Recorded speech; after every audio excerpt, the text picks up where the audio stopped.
Guys, nandito na kami sa hotel.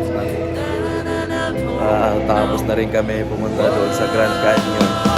Ang haba ng biyahe, grabe. Hindi na ako sanay sa mahabang biyahe na drive. 12 hours din guys yung biyahe namin. Umalis kami kagabi, ating mga 11:30 o almost 12. Tapos dumating naman kami dito sa Grand Canyon 12 noon. Kaya grabe, patayan yung drive, ang haba. Pero worth it naman guys, kasi nakita namin yung Grand Canyon, nakita ng mga bata yung Grand Canyon. Ang nakaka-amaze yung lugar, ang sarap puntahan. Sarap balik-balikan, nakakatanggal ng stress, tapos nakaka-amaze paano nahulma yung ganong klaseng bato, yung mga parang ayan, dito kami guys naliligo. Hello. Ang kumay. You're so ayan, naliligo kami guys dito sa meron silang alto. What's this? Sauna? Yeah. O hot tub? Yeah. Yeah. Mainit to guys, mainit ang tubig. Meron din doon na hindi mainit doon sa kabila. Meron doon mainit. Pero dito masarap. Dito sa mainit guys kasi nakakatanggal ng pagod. Lalo na dito sa paa.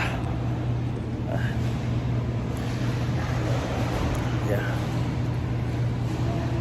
Grabe yung init dito guys, ang init dito sa Arizona.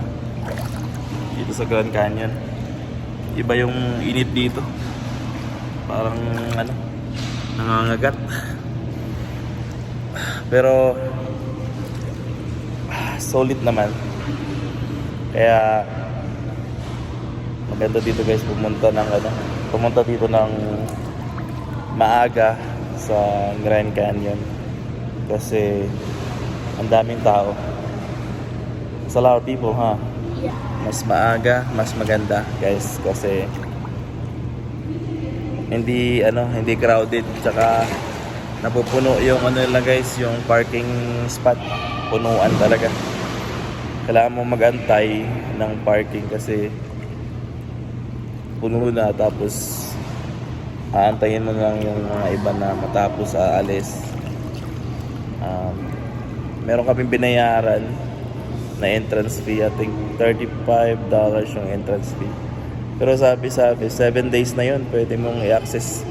Pwede ka mulik doon ng pabalik-balik 7 days. Yeah. Pero yung spot na pinuntahan namin guys, yung Grand Canyon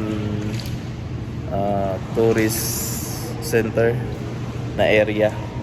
Kasi marami siyang area, hindi lang doon sa marami siyang lugar. May south, north, east, west. Mayroon siyang iba-ibang location. Kaya ang pinuntahan namin yung Grand Canyon Tourist Center. I think yan yun. Maganda naman. At least kanina nakahanap, pagdating namin mayroon kagong parking spot nakita. Pero solid guys, maganda ng Grand Canyon. Talagang tourist spot talaga. Kaya dito guys, nagpapalamig kami. Nagpapainit pala ako. Pero doon malamig mamaya. Nakatanggal tayo ng pagod para bukas punta kami uwi na kami, pero balak namin dumaan sa Las Vegas, masyal saglit, tapos uwi na doon sa Stockton, or balak namin dumaan pa ng, baka dumaan kami ng Reno, Nevada. But, kasi tingnan lang namin guys, tingnan namin kung anong plano bukas.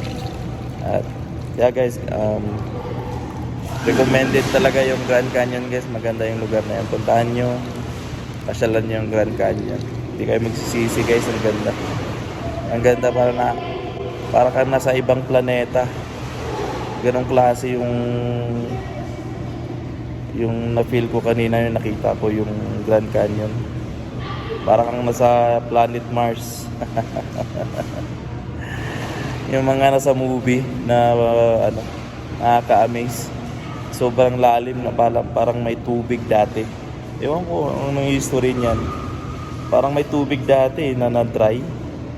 Nakaka-amaze talaga guys. Ang ganda-ganda. Ganda ng Grand Canyon. Alright guys, kaya kita-kits tayo ulit. Bye-bye.